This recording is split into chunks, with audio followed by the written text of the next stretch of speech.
guys, good afternoon. It's currently 5 p.m. So I think this will be the last day of my weekly vlog kasi Monday na bukas guys. Finally nakapag-weekly vlog ako, and nitong long weekend kasi sa Israel guys, nasa San Miguel sa probinsya nila. So ngayong Sunday kami magkikita and magja-jogging kami. Kaya ako nakaganito guys. Yan. So ewan ko kay Israel, pero sabi niya may appointment daw kami ng 9:30 p.m. Hindi ko sure kung ano yung appointment na yun, pero hula ko, massage yun.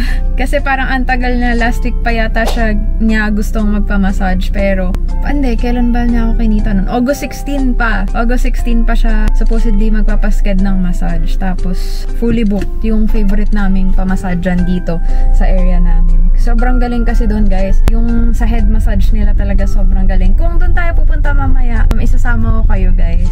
Tapos marami rin kaming kailangan i-accomplish ni Israel today. Ako pala personally, ang kailangan kong i-accomplish tonight is yung makeup artist ko. Sana talaga tonight makapag-book na tayo ng hair and makeup. May mga chinat naman na ako, kaso sa date ko, wala, hindi na sila available. Imagine nyo guys, May pa ako nag-inquire nun na. Target namin next week is magka-contract signing na kami guys sa coordinator, stylist, catering, and lights and sounds. Isa lang naman supplier nun, so walang hassle. As in, ang hinihintay na lang nung coordinator namin is yung decision namin regarding the tables. Kasi gusto na Israel ng long table lahat. Well, ako din naman gusto ko yun. Pero kasi, nung tinanong ko yung coordinator kung ano ba yung mas maluwag yung space within the venue, kung pure long tables ba or long tables in combination with round tables. Kasi diba yun yung usual. Sabi naman ng coordinator, pareho rin namang maluwag for 100 packs. Pero mas maluwag yung may long table. Sa Israel naman, kahit ano naman yun, gusto din niya.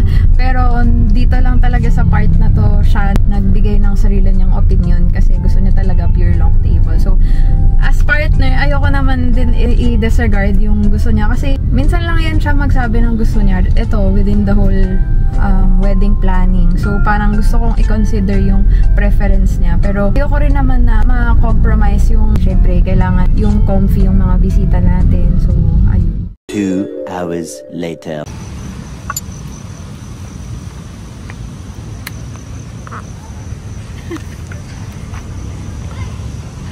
Okay na lang.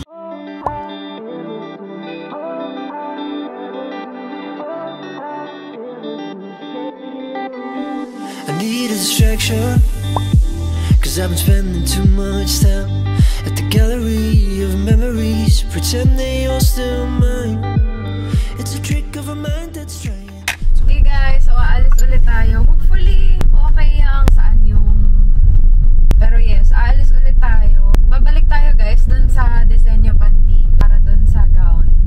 Marami pa kasi guys, mas mura for sure sa Divisoria. Pero ayoko na kasi sobrang indecisive ko guys. As in, alam lang lahat ng mga kaibigan ko yun na ako yung tao na hindi nakakapag-decide on my own. Especially kung mga damit, ganyan, outfit. So, sinabi ko yun kay Israel na pasensya na ako kasi medyo over the budget yung gown. Pero ayun, ayoko naman na ikasal guys na yung gown na isusuot ko kasi hindi ko gusto. Alam niyo ba yun? Makuripot ako sa kuripot, pero parang nanghihinayang ako dun sa moment kung sakaling i-go ko yung gown na mura nga pero hindi ako masaya. Ayun, ano tayo guys, stick na tayo dun sa Disenyo Pandi.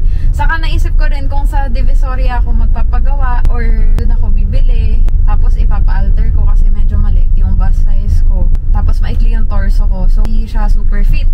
Kapag mga kailangan ko ng fitting ganyan, at least dito malapit lang sa bayan namin nila Israel, so mas madali yung mga fitting kung sakali.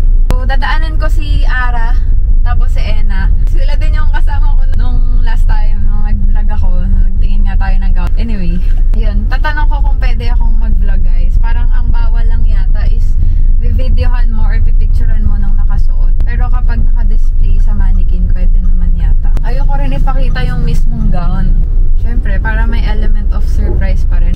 Here again. Hindi siya red na red brown. We're here again. May nakita tayo dito na ganun, magtanong tayo. Malay mo naman. Alin? Dito tayo. Pero yung ano ka namin, the next story G.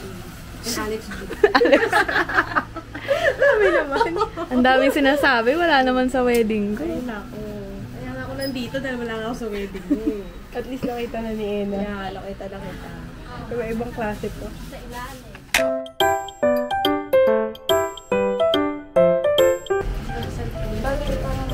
Ibababa lang po pero same shape.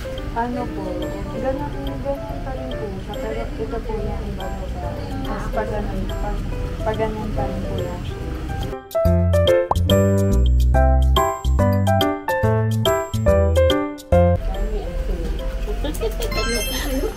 Ako po yung nag-vlog na mahihain.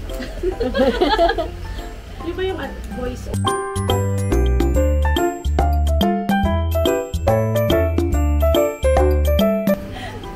Yung groups ko pala nilang allowance pangalawa. Gagawin pa po ng paraan. Gagawin po namin ng paraan. Yung boobs ang i-work out.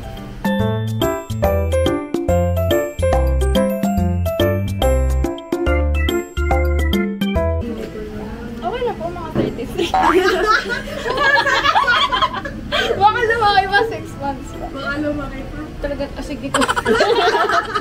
Hirit pa. Hirit ka pa. Tapos papa-adjust mo yan pag nakuha mo. Saka na lang natin iyan. Sige po. Pag nakulangan. Kaya wala na talagang pag-aasa.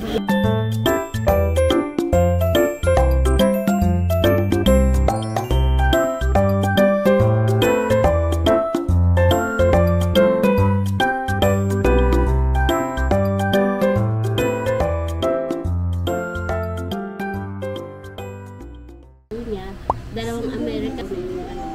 Tapos with satin at renovation pang katigas po. Kaya ma'am. Natingin ko rin.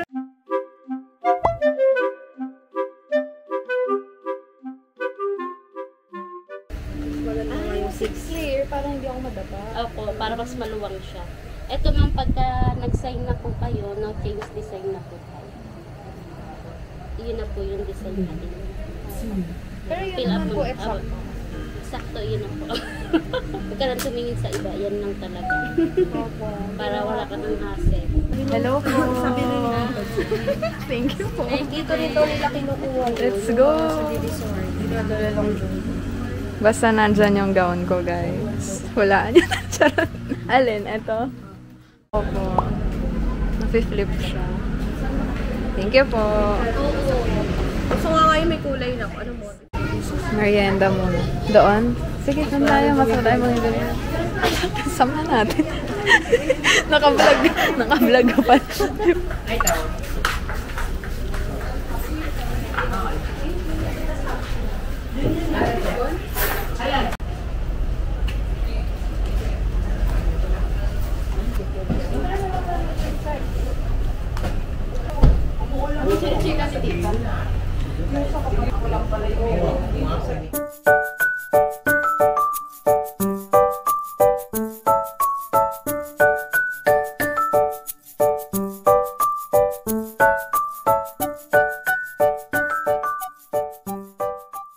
Hey guys, it's me again, Diana. Today, kukunin na natin yung visa. Parang 3 days lang o 4 days, makukuha na namin siya. And syempre, mixed emotions kasi ang bilis, super unusual nun para sa, ang dami pa naming nagpasa, diba? Nandito ako ngayon kila Israel kasi may pinaskan ako sa kanya. Tapos, mamaya pagkuha ng visa, kasama yung parents niya, yung mama at papa niya. So, ngayon ako nag-intro kasi for sure, mamaya hindi ako makakapagsalita. So, ayun.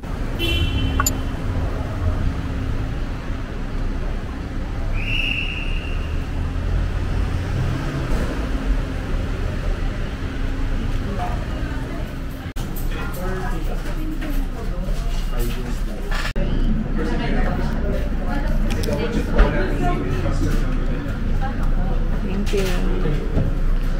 Ay, hindi ko na.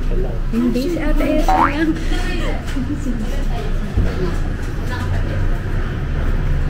Ano ka lang? 30 days.